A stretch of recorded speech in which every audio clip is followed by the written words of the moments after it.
Hello friends, என்னோட பேர் Hemamalini. Welcome to Malini's dhaba. இன்றைக்கி நம்ம சேனலில் கத்திரிக்காய் தொக்கு எப்படி செய்கிறதுனா பார்க்க போகிறோம். கத்திரிக்காவே பிடிக்காதவங்க கூட இந்த கத்திரிக்காய் தொக்கை சாப்பிட்டு பார்த்தாங்கன்னா இந்த கத்திரிக்காய் தொக்குக்கு அடிமையாடிவாங்க. அந்த அளவுக்கு டேஸ்ட் ரொம்ப பிரமாதமாக இருக்கும். இதை காலையில் நீங்கள் செஞ்சீங்கன்னா இதை இட்லி சப்பாத்திக்கு கூட வச்சு சாப்பிட்லாம். அது மட்டும் இல்லை, நல்ல சுட சுட சாதத்தில் பிசைஞ்சு சாப்பிடும்போது ரொம்ப பிரமாதமாக இருக்கும். தயிர் சாதத்தோட ரொம்ப பிரமாதமாக இருக்கும். ட்ரை பண்ணி பாருங்கள்.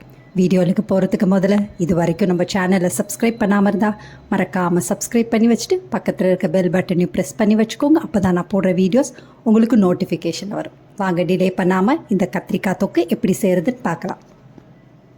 கத்திரிக்காய் தொக்கு செய்கிறதுக்கு அடுப்பில் நான் கடாய் வச்சுருக்கேன். இதில் 5-6 டேபிள் ஸ்பூன் அளவுக்கு எண்ணெய் சேர்த்துக்கோங்க. இன்றைக்கி நம்ம கத்திரிக்காவை லேசாக பொரிச்சிட்டு தான் கத்திரிக்காய் தொக்கு சேர்ப்போம். அதனால் கொஞ்சம் அதிகமாக எண்ணெய் தேவைப்படும்.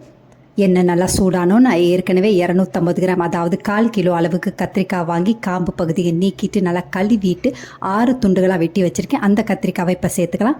கத்திரிக்காய் வெட்டின உடனே சேர்த்துக்கோங்க. அப்படி இல்லைனா தண்ணியில் நல்லா உப்பு தண்ணியில் போட்டு கொஞ்சம் ஊற வச்சுட்டு தண்ணியெல்லாம் நல்லா புழிஞ்சிட்டு சேர்த்துக்கோங்க.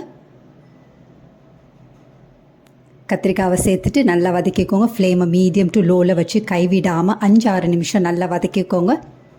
கத்திரிக்காய் வதங்கிறதுக்கு 3/4 டீஸ்பூன் அளவுக்கு உப்பு சேர்த்துக்கிறேன். உப்பையும் சேர்த்துட்டு நல்லா வதக்கிக்கோங்க.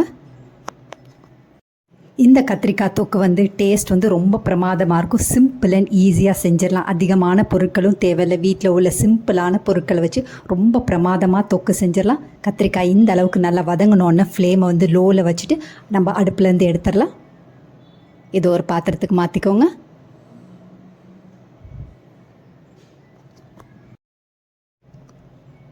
அதே கடாயில் கத்திரிக்காய் பொரிச்ச எண்ணெயிலேயே நம்ம கத்திரிக்காய் தொக்கை தாளித்து விட்டுறலாம். இதில் 1 டீஸ்பூன் அளவுக்கு கடுகு, 3/4 டீஸ்பூன் அளவுக்கு சோம்பு, இதெல்லாம் நல்லா பொரியட்டும். நல்லா பொரிச்ச உடனே 2 கொத்து அளவுக்கு கருவேப்பிலையை சேர்த்துக்கோங்க. கருவேப்பிலையும் சேர்த்துட்டு நல்லா வதக்கி விட்டுக்கோங்க. இந்த அளவுக்கு கருவேப்பிலை நல்லா பொரிஞ்ச உடனே ஒரு பெரிய வெங்காயத்தை நான் ஏற்கனவே நல்லா நீட்டாக வெட்டி வச்சுருக்கேன். அந்த வெங்காயத்தை இப்போ சேர்த்துக்கலாம். வெங்காயத்தை நல்லா பொடியாக நறுக்கக்கூடாது. இந்த மாதிரி நீட்டாக வெட்டி நீங்கள் சேர்க்கும்போது சாதத்தில் பிசைஞ்சு சாப்பிடும்போது டேஸ்ட் ரொம்ப நல்லாயிருக்கும். வாயில் அங்கங்கே கடிப்படும். டேஸ்ட் ரொம்ப நல்லாயிருக்கும். வெங்காயத்தை சேர்த்துட்டு 2-3 நிமிஷம் நல்லா வதக்கி விட்டுக்கோங்க. இதில் 1 டேபிள் ஸ்பூன் அளவுக்கு பொடியாக நறுக்குன வெள்ளைப்பூண்டு சேர்த்துக்கோங்க. வெள்ளைப்பூண்டையும் சேர்த்து நல்லா வதக்கி விட்டுக்கோங்க. 2-3 நிமிஷம் கைவிடாமல் நல்லா வதக்கி விட்டுக்கோங்க. வெங்காயம் வெள்ளைப்பூண்டு நல்லா வதங்கினோன்னு 1/2 கப் அளவுக்கு நான் ஏற்கனவே தக்காளியை நல்லா கிரைண்ட் பண்ணி வச்சுருந்தேன். அந்த பேஸ்ட்டை 1/2 கப் அளவுக்கு இருக்குது. அதை இப்போ சேர்த்துக்கலாம். தக்காளியும் சேர்த்துட்டு மறுபடியும் 1 நிமிஷம் நல்லா வதக்கி விட்டுக்கோங்க. வதக்கி விட்டு மசாலா பொருட்கள் சேர்த்துக்கலாம். இதில் 1/4 டீஸ்பூன் அளவுக்கு மஞ்சத்தூள், 1 டீஸ்பூன் காஷ்மீரி மிளகாய் தூள் சேர்த்துக்கோங்க. கலருக்காக சேர்க்குறது. 2-3 டீஸ்பூன் அளவுக்கு சாம்பார் தூள் சேர்த்துக்கோங்க. இதில் 1/4 டீஸ்பூன் அளவுக்கு பெருங்காயத்தூள், அதையும் சேர்த்து நல்லா வதக்கி விட்டுக்கோங்க. தக்காளியோட சார்லேயே இந்த மசாலா பொருட்கள்லாம் நல்லா வதங்கி வரணும். அந்த அளவுக்கு நல்லா வதக்கி விட்டுக்கோங்க. 2-3 நிமிஷம் நல்லா இந்த மாதிரி நல்லா வதங்கின பிறகு நான் ஏற்கனவே 1/2 கப் அளவுக்கு புளி தண்ணி, இதில் 1/2 கப் அளவுக்கு தண்ணியும் சேர்த்து கலந்து வச்சுருக்கேன். அதை இப்போ சேர்த்துக்கலாம். இந்த புளி தண்ணியும் சேர்த்து நல்லா கலந்து விட்டுக்கோங்க. ஃப்ளேமை மீடியம் டு ஹைலியே வச்சு நல்லா கலந்து விட்டுக்கோங்க. இப்போ உப்பு காரம்லாம் இதில் செக் பண்ணிக்கலாம். உப்பு குறைவாக தான் இருக்கும். ஏற்கனவே நம்ம 3/4 டீஸ்பூன் அளவுக்கு தான் உப்பு சேர்த்துருந்தோம். அதனால் மறுபடியும் 1/2லேருந்து 3/4 டீஸ்பூன் அளவுக்கு உப்பு சேர்த்துக்கோங்க. உப்பையும் சேர்த்துட்டு நல்லா கலந்து விட்டுக்கோங்க.